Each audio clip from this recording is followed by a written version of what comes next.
সপ্তম শ্রেণীর শিক্ষার্থীবৃন্দ, বাংলা বিষয় পাঠে তোমাদের স্বাগত। আমরা দ্বিতীয় অধ্যায়ের তৃতীয় পরিচ্ছেদে কত দিকে কত কারিগর এই রচনার শব্দার্থের পুষ্টের ব্যাপার আমরা দলে দলে ভাগ হয়ে করেছি। প্রথম দল প্রথম দশটা, দ্বিতীয় দল দ্বিতীয় দশটা এবং তৃতীয় দল তৃতীয় দশটা। প্রায় 30টার উপরে শব্দার্থ এখানে আছে বিধায় আমরা দলে দলে ভাগ করে নিয়েছি। আমরা এখন চলে যাচ্ছি পূর্বী দলের কাছে। পূর্বী দলের দলনেত্রী অপেক্ষা করছে তার উপস্থাপনার জন্য। তার উপস্থাপনা শব্দার্থের পুষ্টের প্রদর্শন উপস্থাপন শুরু করো। দলের নাম পূর্বী, দলের নেত্রীর নাম ফাতেমা জান্নাত, শ্রেণী সপ্তম, বিষয় বাংলা, তারিখ 9/5/2024। দলীয় কাজের পুষ্টের ব্যাপার প্রদর্শন ও উপস্থাপন।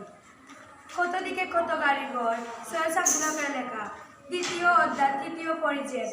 শব্দ অর্থ। শব্দ দামড়া, অর্থ বলদ ও গরু।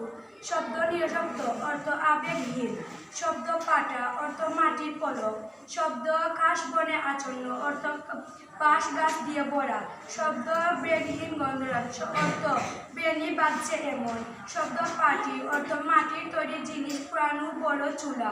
শব্দ ময়ূরকম্পী নৌকা, অর্থ যে নৌকা সামনের দিকট ময়ূরের মতো নকশা করা। শব্দ মৌলানা ভাসানী, অর্থ বাংলাদেশের একজন বিখ্যাত রাজনীতিবিদ।